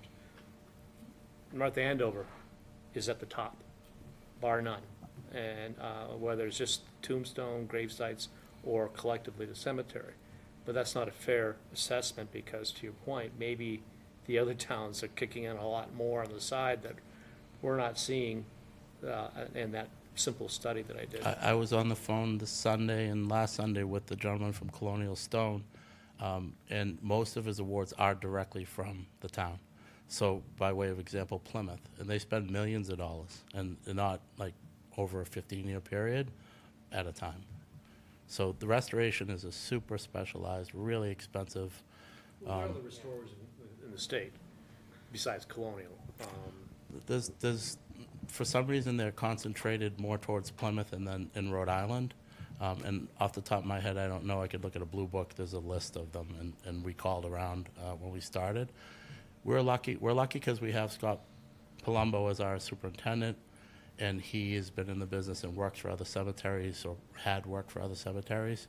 So I believe, excuse me, I believe this Colonial was a referral from a referral, right? So it was like a two-tier thing. And if you notice on the bid, Colonial didn't bid to Ridgewood. They bid to Wildwood, right? So their price is that price plus Wildwood's markup plus their emissions, and then in discussions, he started to talk about prevailing wage and other things like that, and I pay no matter what, and that's not included, and right away I went, all right, you know, we can use their services. They're really, he's sophisticated, but we have to bifurcate that into, or we have to break that into pieces to keep that price really low. To your point, though, Tim, I think as a town board, I mean, we may be getting the deal of the century at Ridgewood Cemetery, but as a town board, as a board's member, you know, I would still like to see the other quote, whatever it is, to get an understanding of that when I'm hearing from anybody in the public from any sort of project. We will stipulate that you're getting the deal of the century. Yeah, I'll well, sign as president well- right now. well, that's. I'm glad to have your word, but you know, your word is your word. It's more than your word, though, because your track record. How many projects have you you've come in, I mean, you've nailed it in faster than any job I've ever seen done. I'm impressed. I don't know, you know, however you vote, but I'm telling you, your track record is very, very good. And we Well, give, thank we you. give Thank you for everything you've done. the credit to our staff, right? We have phenomenal staff, and I can't say enough wonderful things about our superintendent and the folks who work for him. They just do a spectacular job all the time. Yeah, I am concerned, though, about the town meeting. And I think there is an avenue to educate from what both you and John have talked about, saying, hey, you know, our primary source for doing a lot of this stuff is X. If we weren't here, the town would be responsible for it anyways, and it would cost them a lot more, kind of thing, and here's a comparison to other towns. I think that would be an interesting element to the presentation at town meeting. I Because appreciate, this will be stood up, I'll guarantee it. I appreciate that advice, and as we sit here, I think that we will add, if you've had time to look at our website, we have a new, really nice 20-minute piece or so. Oh, we cut it way down. So 5 minutes or so. And perhaps we'll add something to the website, and John scripts it and talks about the statute and how a town needs to have a cemetery. We serve in that role, and here's why we have cost savings and the benefit. Are we ready to? Just to piggyback on what he said, have you been to town meeting before? A few times. You Yeah. remember what it was Couple like times. last year with the MBTA? John may be the only So- person that's been there longer than I have. So, you know, there's a little bit of a mentality. So whenever you're going to, whatever we decide here, if you're gonna present, you gotta keep that in mind, to keep it as simple as possible and really keep it to the numbers, because people The really. deep dark secret is you don't wanna say anything at all. Well, Less is more. That's the rule. I think the So- work Less pro- is better. beforehand, keep it simple, whatever you put together, keep it simple. And can I just say, before we vote, I just want to say that, you know, my position on this is not indicative of my personal feelings and appreciation for Ridgewood Cemetery, its historic importance, and the people like you both that sort of dedicate your time to doing it. So I thank you. And you're right, the website's great and the property's great. thank you. Okay. We vote on the funding now, $975 for the second burial ground. Yay. No. Yay. Yes. Yes. Yes. Okay. All right. Next up is the Historical Commission. You're There you go. Yeah. yeah. We're gonna escort you out. So Yeah. a couple of things before I leave, because some reference was made to this earlier. Just keep in mind, there's two parts to this. There's the Macris inventory, but there's also development of design guidelines for owners of historical homes. The other thing I would mention is, don't be surprised if this is just the tip of the iceberg. If any of you have seen the historical preservation plan, there's a lot in there that's gonna need to be funded in the future. So just wanna, set the expectations that, don't be surprised when the historical commission comes back for more money next year, the year after that, and the year after that, for these. So you're setting us up, is what you're telling me. I'm just, yeah, There's a lot to cover in that plan.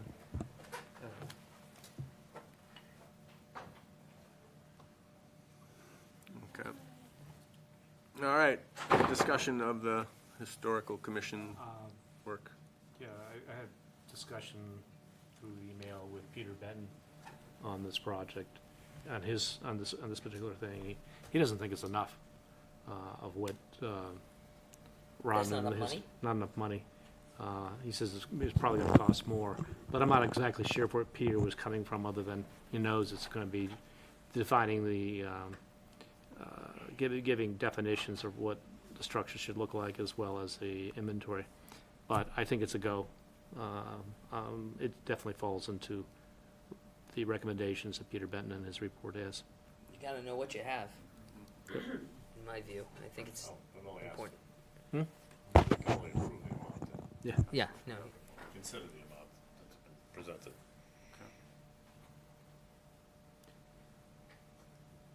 I think it makes sense. Okay, we ready to vote? Yeah. yep, Yay. Okay. yay. Yay. Yes. Yes. Yay. Yes. All right. Bring him back. That was easy. Okay, We're gonna allocate money for a doorman.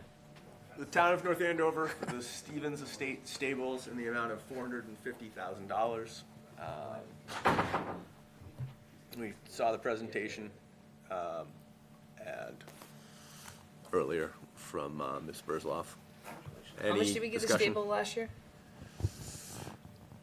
Let me look. I just gotta go up. The only thing that doesn't sit with me, and I think I voted president on this last year, is we just don't know what's gonna be in the building, right? What is it? You know what to say? Yeah, it's, Audubon Society's gonna go in, I'm sorry? the Audubon Society. Audubon Society. The youth center is gonna run the summer camp out of there. Okay. And the athletic department's gonna use it for their track and field and for their cross-country, where the kids can use the bathroom and leave their stuff inside, because right now, they have to leave it outside we ended up Poison ivy. in the poison ivy. gosh. All the kids got poison ivy one year, because they left their bags, and all the bags had poison ivy on it. The whole team was covered in poison ivy. But, so they're looking, So did I totally miss that? Because I thought I had mentioned to Lori, what are you gonna use it for, and I don't think she had an Yeah. answer? Did she just well, not have an answer? that's the, I mean, there may be other uses, Okay. Official uses. so, but that's what's set up to use it for Awesome. right now. 150,000 last year. 150,000. Okay, any further discussion? Okay, Ron? Yay. Yay. Yay. Yay. Yes. Yes. Yay. Yes. All right. Next one is for 470 Johnson Street, also known as Calzetta Farms, for open space and recreation in the amount of $1,096,000. I believe didn't they end up Is it asking for more? That was the 1,196? They went up to 196. They increased it. Yeah, They increased it for some yeah. logistical expenditures. That's correct. And just for the record, everything's subject to appraisal. The town can't pay more than what the property is appraised for, and the appraisal has come in. Do we know when the appraisal is gonna happen? It's underway. What a rare opportunity to get an important piece of property. Yeah, I mean, It certainly it's is. a great donation to the town. Okay. All right, should we move to a vote? Yes. Okay, Ron? Yay. Oh, one thing. Yep. I think if you want to pass it at town meeting, for sure, is don't subject to bonding. Pay Yeah. cash, we have plenty of cash, so, yeah. Okay, Good I'm point. sorry, but, Okay. Yay. Yes. Yes. Yes. Yes. Yes. Yes. yes. Okay. Blessedly short. The tennis courts from North Andover Public Schools. I think the condition we discussed was that, the hours of public use be clearly posted and agreed. As part of, And based on, what we heard, the public's gonna get more use out of it than the high school. At the end of the day. Oh, they will. Yeah, by far. I mean, I mean, for what they- it's worth, that project was in front of the planning board, the whole project, the larger project, in front of the planning board this week, so they're gonna, What's the Make- larger project, lights and? well, for the, Oh, the turf and the lights and the oh. lights back, further. But I mean, on top of everything else, what they're doing is there's some amenities being done, a better crosswalk, It's like there's the access point there, there's a culvert there, it's a mess, so they're gonna clean it up, so I think it's pretty clean. And pickleball, Anything else? Yeah, pickleball. Multi-purpose. it's a thing. Okay. Contingency that Marcia has to play pickleball there every Monday. All right, Ron. Yes. Yes. Yay. Yay. Yes. Yes. Yeah, Yes. Okay. All right. on the pickleball. Windrush, a recreation project, Windrush trails, marking them for, basically for safety purposes, to make sure that, Keep the bears out. that people are away from the trails. I think it's our responsibility as a town. We Yeah, own the and- property. There's something that I just thought of related to that, and it's slightly complicated, like I wish Jack were here. A big chunk of the property is in Boxford. And we can't put the signs in Boxford, we can't pay for a public amenity in Boxford, I don't think. I mean, maybe we could, but it becomes a little messy. And the other thing is, the property is under the auspices of the Conservation Commission, and, you know, they ought to, like, pass muster on this, so. I mean, again, it's hardly any money, and I don't wanna make a big deal of it, but, Yeah, absolutely, that's the part, not making a big deal out of it, and the issue isn't so much who owns the land, it's the protection of the horses, the users, that the signs are going up, so, I think it's a good use of money, no matter where they go. I think she said it was only North no, my only I thought point this is. Yeah, I thought she had said recall that. that also. To It was only get, North End. It was only North End, okay. allowed to spend some of the money, that was my point. Okay. But one of us queried her on that. She Yeah, said she said it was the only signage North is gonna be limited to just the North Andover part of that. Okay, Yeah, well, then if we that's did the ask case, that's- I mean, if she decides to go in for, Could you put a little talk to- condition there? Talk to Boxford about Sure. money, that's totally on them. Just ensuring that it's, They know where their boundaries are, so the goal is to just make sure that the hunters are mindful and careful of not getting too close to the, you know, the area where the kids and the staff and the horses are. I mean, you know, it's not perfect, but it's a small Okay. amount of money, so All right. I'm with it. I think we're good then. We'll put the condition that that the signs are in North Andover. Yep. Okay. Ron. Yeah. Yay. yay. Yay. Yes. Yes. Yay. yes. Okay, the last one at Patriots Park is the Global War Against Terrorism. I had to think of the acronym. GWT. Memorial from the VFW in the amount of $49,000. Discussion? So, do we just have we ever determined whether this is okay within our scope? I know, Zach, you had asked about this. Yeah, I mean, I talked to town council, she was out today, she was gonna write up a memo, but Okay. I sent everyone what I referred to last week. Yeah. Okay. Yeah. And it seems like it passes muster. I mean, my only concern is that we have talked to,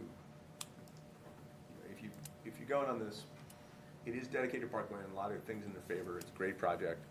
The thing that I worry about is, you know, it's pretty clear in the guidelines that historic preservation is not creating new Something, yeah. memorials. And so I do think saying like, well, it's a place for contemplation and et cetera, I mean, how would we, if anyone can answer this question for me, if someone came to us and said, hey, we have a spot, we want to honor the witches of North Andover with the plaque that people could contemplate and meditate in front of, could we say no with a straight face? Couldn't this be a recreate? Go ahead. That request has come up, by the way. I know, that's what I'm saying, because we said like you can't create a new For the thing. Historical Commission. But the twist on this was But- to say but- like, Can't we approve But this as a again, this- recreational area? Yeah, see, this is listed under recreation, not historical preservation. I know, but I get you 1,000%. And what my thought is, right? Like, okay, so I'm not saying I want you to build you know, this is a recreation spot, and the recreation is meditation upon the witches, right? Like just as in this one, the recreation aspect is that it's you sit and sort of contemplate. You're wondering if this is enough recreating, if this. Yeah, like Yeah. recreation, right? If you're building a court, it's very simple. You're building a court, it's to do this activity, right? Like that's the activity. The activity here is a little different because it's more like of a meditation. So have we or- never approved like a project like this in terms of a military like statue or? The monument at the high school? Huh? Didn't we do some? No, I don't think we did. Okay. Let me just say something. So I moved here from Salem, All right, Mass. so let's Let all me hang on just- for. I know, but we should really just try to contain this a little bit. So No, if you we brought want to up- have, if we have a point of order question, for like we got the conversation going in like 6 ways. So let's just, Yeah. if we have a point of order question, why don't we check and see in the database if we approved. Why don't we just answer that one question, right? Have we approved a military? If we approved, and what project it was the Vietnam Memorial at the high school. I really want to reference what you said about the witches of, when I lived in Salem, they redid like Proctor's Ledge, which was where the actual Salem massacres happened. And they did a whole granite thing. It was set up as a memorial, but the names etched into granite. If you've ever been there, there's a plaque there. There's a tree that symbolizes, and people go there to pay their respects for people that were killed for no reason. So it is a contemplative spot that people go to show their, Let me just finish. I just was like checking to see what the funding was, and that particular project was funded by the CPA in Salem. So I'm just telling you that this could be a similar situation where, the fallen are being honored. It doesn't seem like a big leap. I just thought that was relevant. Interesting. So I did a quick search on the Vietnam thing, and I do not see it. I do see the project on the Bradstreet School, and the thing that sets that apart for me is the Bradstreet School had like an actual brick thing, so you were preserving something. That was Historical preservation. So I I thought we funded, the Minuteman that used to be in front of the police station.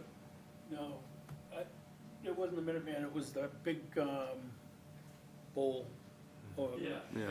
And I would say, like, regardless of whether or not we did it before, doesn't mean, like, some of what I worry about is, we've been in litigation about our CPA program. We want to avoid litigation, and so my major point is, are there any implications of this which could lead someone to say, okay, you need to do this. We also have to be viewpoint neutral, right? We couldn't come to somebody and say like, oh, we don't want you to contemplate witches because we don't like witches, but we love veterans. So, that becomes a First Amendment thing because it's the town funding it to a certain extent. So Can we take a Make it more vote significant subject? that it's only into Veterans Park, rather than just on any place, I mean. Yeah, so I think there's a distinction there. So this is a Veterans Memorial Park. It's not a general use park. It's, if we had a Witches Memorial Park, that is where we could approve memorials to witches.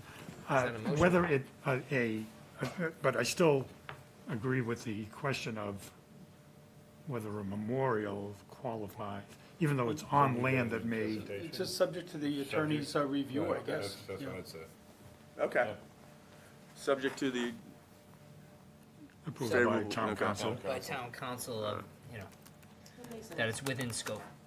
Somebody would like to ask a question on that? Sure.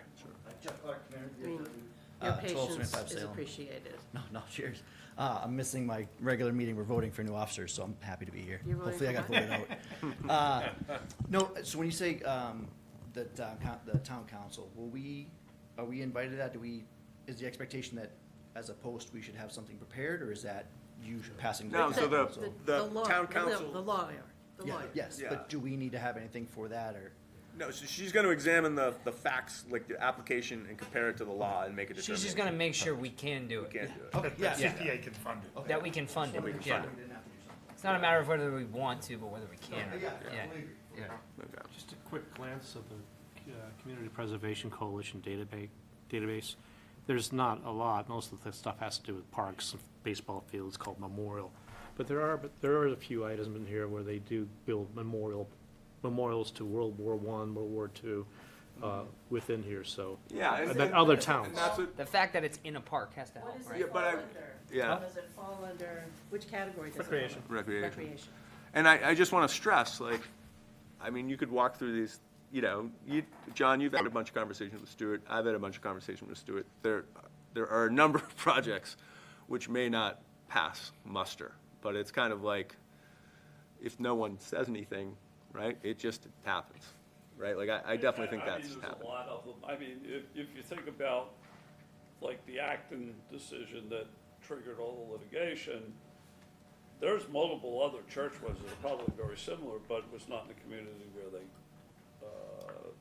opposed it, so, it's. Yeah, yeah. It's sometimes arbitrary a little bit. I mean, there's Right. always a gray area with this stuff. Right, and, right. Yeah.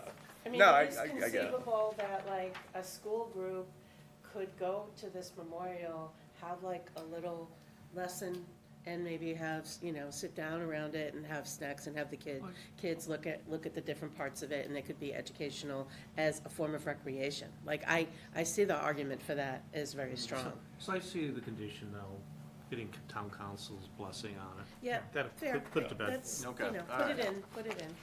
Okay, so we ready to vote then? Yes. Okay. Yeah. Ron, all right. Yay. Yay.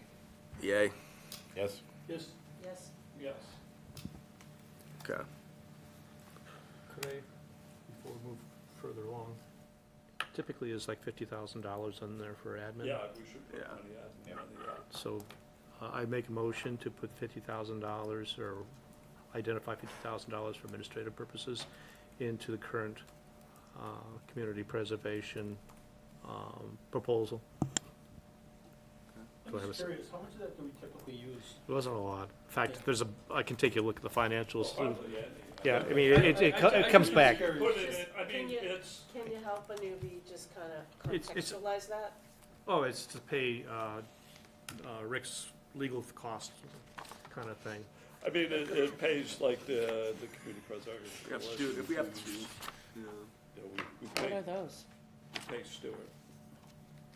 How, like, what is that? So just, of the Every town $50,000 has that we, CPA, it's the lobbyist society. Hold on, for hold on. CPA. $50,000 that the town approved, that we put in, that's why I say, let's put $50,000 in there.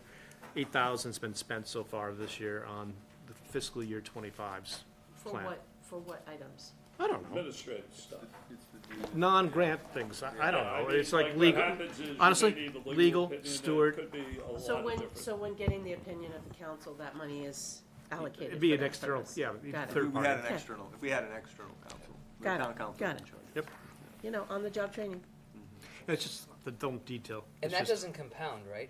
No, No, you, It just No, it goes resets. back at It a- resets. it goes back at the end of the year, yeah. Okay, So can we vote on all it? right, so we had a motion seconded to approve $50,000 for administration from, and we'll say on behalf of the town, well, as we do per custom, yay.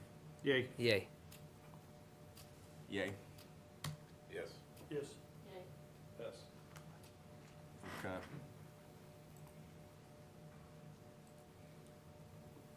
All right, We did it. did it. Make a motion? Can I ask a question? It's up to you, Bill. Sure. Yes, you may. So, Bill's in a generous man.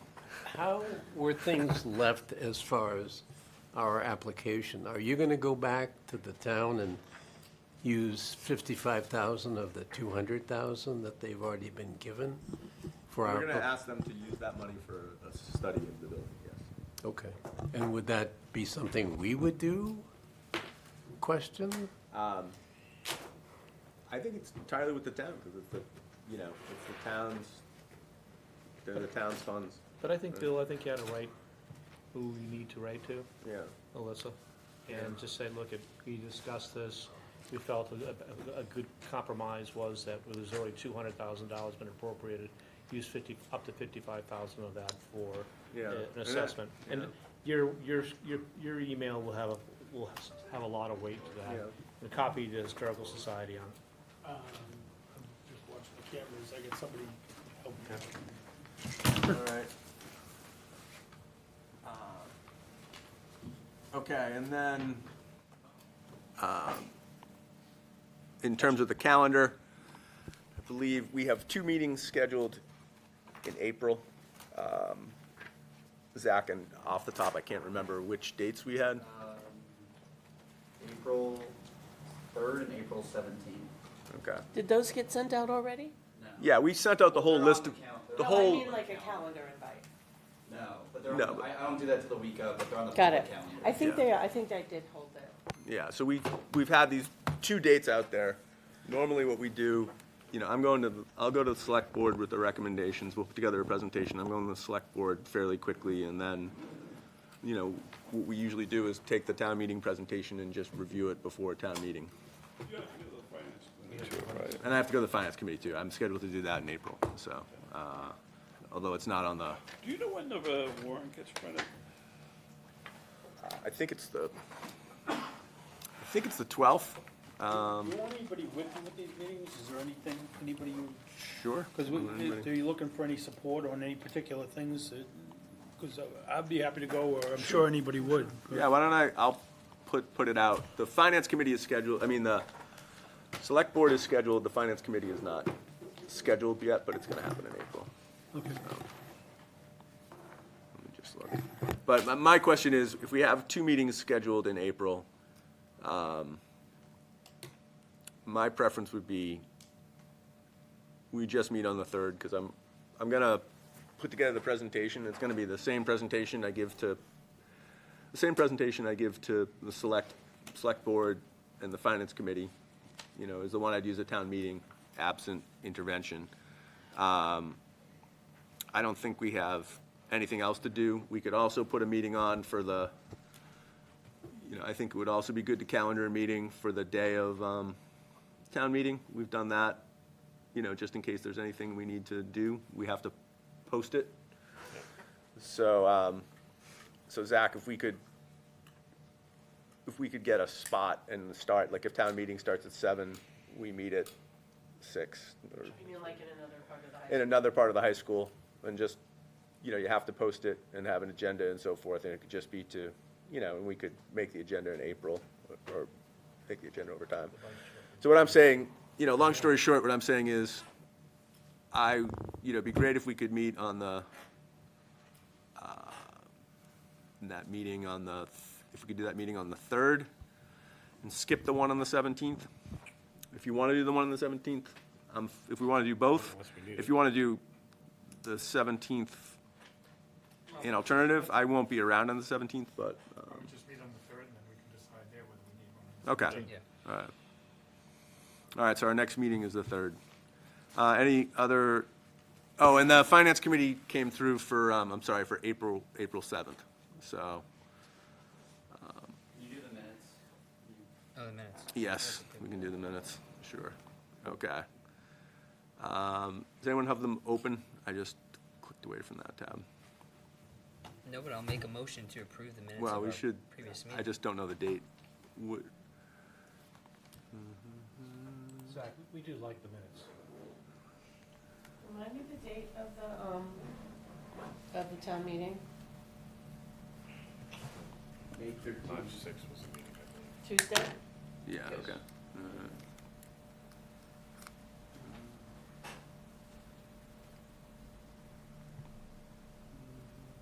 Oh, sorry. Okay, do we have any, is it just March 6th meetings, minutes? Okay. Do we have any motions relative to the March 6th meeting? Make a motion that we approve the March 6th meeting Second? minutes. All in favor? Aye. Okay, I'm abstaining because I wasn't there. All right. Any further motions? No, just Motion to thank you. adjourn. I know we got more to go, but thank you, Bill, for everything you've done this. No this problem. year. Okay. Motion to close the meeting? Second. All in favor? Aye. Okay.